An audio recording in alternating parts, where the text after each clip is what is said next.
They told us the world had an edge, and that if you sailed far enough south, the oceans boiled with fire. They said the waters were choked with monsters, large enough to swallow a caravel whole, and that the sun would scorch the skin right off your bones. For centuries, the greatest minds in Europe stared out at the dark, violently churning Atlantic and surrendered to fear. I am Vasco da Gama, and I was not a man built to surrender to myths. I was a man built to break them. You know my name. History carved it into stone as the captain who ripped the oceans wide open, the man who found the sea route to India and bridged two worlds. But history is a neat, tidy story written by men sitting safely in warm palaces. They don't tell you about the rotting flesh, the mutinies, the roaring cannons, or the tears I wept as I watched my own brother die in my arms. Before my fleet sailed back into the river Tagus in 1499, Europe was suffocating. We were starved for the true gold of the East, spices. Cinnamon that burned on the tongue, ginger, cloves to preserve our rotting meat, and black pepper, which was literally traded ounce for ounce with solid gold. These treasures didn't exist in our lands. They came to us across treacherous deserts, passed from hand to hand through a dozen middlemen before finally arriving at the ports of the Mediterranean. Two massive powers controlled the flow of this wealth, the Italian republics of Venice and Genoa. They sat at the end of the Silk Road like bloated kings, charging whatever exorbitant, extortionate prices they pleased. They held a monopoly that bled the rest of the continent dry. But Portugal was a small, fiercely proud kingdom perched on the very edge of Europe, staring out at an endless, violent ocean. We were a nation of sailors, and we refused to beg for scraps from the Venetians. If they controlled the land, we would conquer the sea. We would sail entirely around the massive, uncharted continent of Africa, cross the unknown ocean, and kick down the front door of the Indies ourselves. It was a brilliant, impossible dream. It was also considered absolute madness. The dream wasn't originally mine. It belonged to King John II, a visionary who looked at the blank edges of the map and saw a challenge. He knew that to conquer the unknown, he first needed intelligence. He had heard whispers of a legendary, immensely powerful Christian king in the East, a man named Prester John. He believed if we could find this king, we could form an alliance and crush the Arab trade monopoly from both sides. King John sent spies into the shadows. He chose two young men of absolute, unshakable trust, Afonso de Paiva and Pero da Covilhã. In secret, they slipped out of Portugal, disguising themselves and traveling through the treacherous heart of the Middle East. Their paths eventually separated.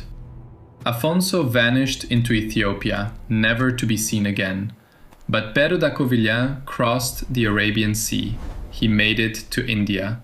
He never returned to Portugal, but through a network of trusted merchants, his letters did. His words painted a picture of unimaginable wealth. The spices were real, the ports were overflowing, and most importantly, the oceans connected. Then, in 1488, the final lock was broken.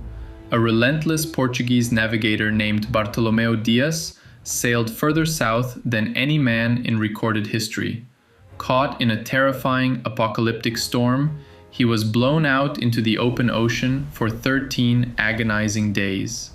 When the skies cleared, he steered east, expecting to hit the African coast. He found nothing but water. He turned north, and there it was, land. He had sailed completely past the massive southern tip of Africa. He named it the Cape of Storms.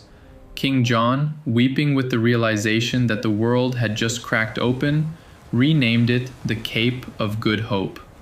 The door to the east was unlocked. The king ordered a grand armada to be built to finally make the voyage, and he chose a seasoned, legendary knight to lead it, my father, Estevão da Gama. But the sea is a cruel, jealous master, and fate is a thief. Before the ships could be finished, King John II fell ill and died. Soon after, my father took his last breath. The dream of India threatened to die in the dirt with them. The crown passed to King Manuel I. He was young, but his will was forged from iron. He inherited the dream, but his own court treated it like a nightmare. The highest nobles of Portugal fiercely opposed the expedition. They stood in the grand halls and shouted that launching a fleet into the abyss would bankrupt the crown. They feared the terrifying costs, and they feared the inevitable, staggering loss of Portuguese lives. King Manuel slammed his fist down and silenced them all. The ships would sail, and he chose me, a 28-year-old nobleman, to take my father's place as the Captain General of the Armada. I would carry the weight of my father's ghost, the king's ambition, and the future of my country on my shoulders. We prepared like men marching into a war against the gods. We didn't build standard merchant vessels, we built floating fortresses. Under the guidance of Bartolomeu Diaz himself, we constructed two massive, towering, square-rigged naws. My flagship, the São Gabriel, and her sister ship, the São Rafael, commanded by the man I trusted most in this world, my older brother, Paulo da Gama. We had a swift, razor-sharp caravel named the Berrio, captained by the fearless Nicolau Coelho, and a heavy, lumbering supply ship bursting with provisions. We were a crew of 170 men, rogues, dreamers, knights, and sailors. We carried enough biscuits, dried meat, beans, olive oil, and wine to survive for 3 years. We carried the ultimate technological secrets of the Portuguese crown. Massive wooden astrolabes to pull our latitude from the burning sun, and the complex astronomical tables of Abraham Zacuto. And we carried fire. Our ships bristled with heavy, breech-loading cannons. While the rest of the world was still frantically stuffing gunpowder down the muzzle of their guns, our artillery could be reloaded in seconds from the rear. It was a terrifying military advantage that would soon reshape the balance of global power. On the 8th of July, 1497, we marched to the shores of the river Tagus in Lisbon to board our ships. The entire city came out to witness our departure. Women wept into the sand, clutching their children. Priests chanted prayers into the wind. As we stepped into the rowboats, an old man pushed his way to the front of the crowd. He raised a trembling, furious fist to the sky. He cursed our ambition.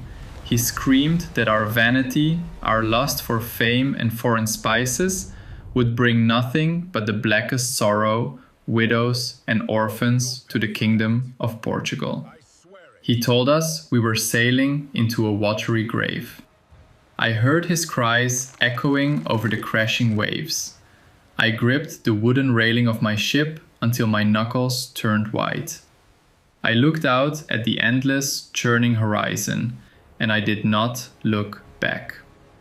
We sailed south, following the known coast of Africa until we hit the Cape Verde Islands.